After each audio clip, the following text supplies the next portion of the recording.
Welcome to A Mason's Work, the podcast where we review Masonic symbols and illustrate how they can be used to solve problems in everyday life. With your host, Brian Mattox, a proud member of the Craftsman Online Media Network. Start this week's series of podcasts by talking about some core concepts in the craft, in Freemasonry, in the way we think about things in the world in general. And there's something we have to kind of get out of the way first. And the first thing we have to get out of the way is the understanding that all of the things we talk about in Freemasonry, all of the ways we view the world are fabrications. They are all made up. They're insufficient descriptors of the way the world actually is. They're rough approximations that help us make sense of the world and help us interact with the world, but they are by default, every single one of them, not an accurate way of describing the way the world works.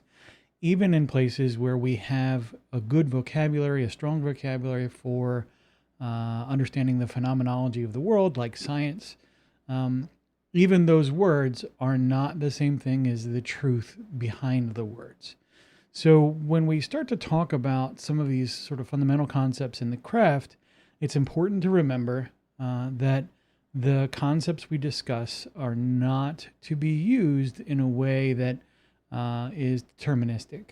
So we're not going to suggest that by dividing the world into, black and white squares, that you definitively fall in any of them, or that those squares in and of themselves have any sort of value beyond subjectively how you might navigate the way the world works. So all that said, this week we're going to start talking about some common dualities in the way the world can be viewed or experienced by an individual.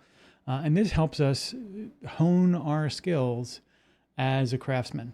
So today's the core of today's episode is going to be about objectivity and subjectivity. So objectivity and subjectivity are two concepts about the way the world can be interpreted, evaluated, or experienced. So when we talk about objectivity, we're talking about the world of objects. We're thinking about concrete things in space and time as a way to kind of wrap your mind around it. So you and I could sit down and talk about a brick, but that is very, very different.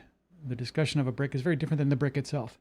And so when we are discussing objectivity, we're really talking about the actual object as a concept.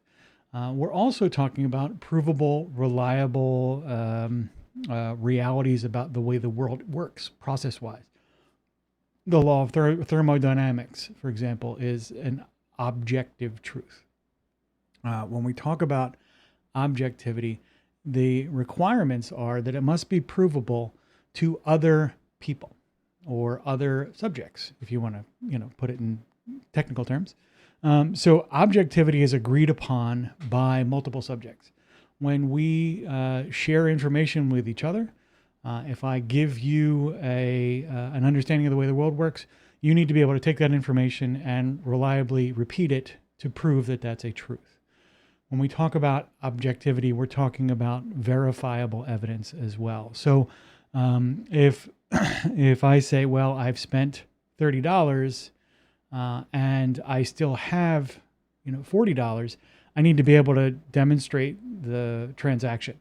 I can suggest to you that I have spent that money. It is now depleted from my account and the remaining balance is $40. Whatever that reality is, that can be called an objective reality. Now, with the understanding, of course, that's all built on subjects, but we can get into that later. So the subjective experience is, how does it feel? It is, what is your understanding of a given sort of knowledge or situation? When we talk about experiencing things subjectively, you're really talking about what does it feel like? What is its sort of experiential properties that you can internally understand? How do you understand things internally? So how do you experience things as a subject? That subjective experience is something that is very personal, obviously. It's very ephemeral in a lot of ways because the subjective experience is very much connected to time. So you are experiencing things moment by moment by moment, and the person who experienced something, months or weeks ago is not the same person that's experiencing things right now. So when we talk about the subjective experience, it has some interesting qualities that are pretty vital to its understanding. And the reason why it's important to understand the subjective and objective experience is because when we start talking about the evaluation of your behavior, or we start talking about finding your place in the world, or we start talking about how do you make the social change that you want to happen, you have to understand these two perspectives as interplays that you must work within in order to move your objectives forward. If you want to make change in the world, if you want to make change in your life, it's not just changing the subjective experience, it's got to be changing the objective experience, and vice versa. The subjective and objective perspectives are unitive. They are both the sort of domains of experience that you must address in order to be successful at creating change. In future episodes this week, we'll get into some other of these kind of dualities, again, with the same caveat applying. Even though we have words for these things, and even though we can kind of agree on what they mean, the words are insufficient. And if you're looking for more detail here, check out the Tao Te Ching Chapter 1. It'll give you plenty of insight as to kind of the reality of the way that all works. And with that, we'll see you next time. The views represented in this podcast are those of the speaker alone and are not representative of any grand or subordinate lodge.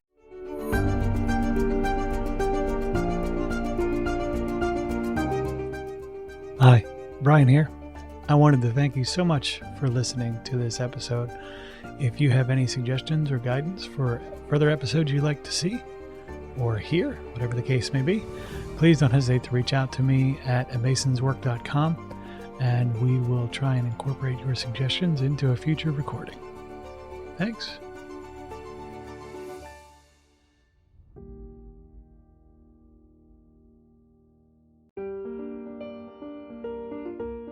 Freemasonry teaches us that the true work is within, a lifelong journey of reflection, discipline, and discovery.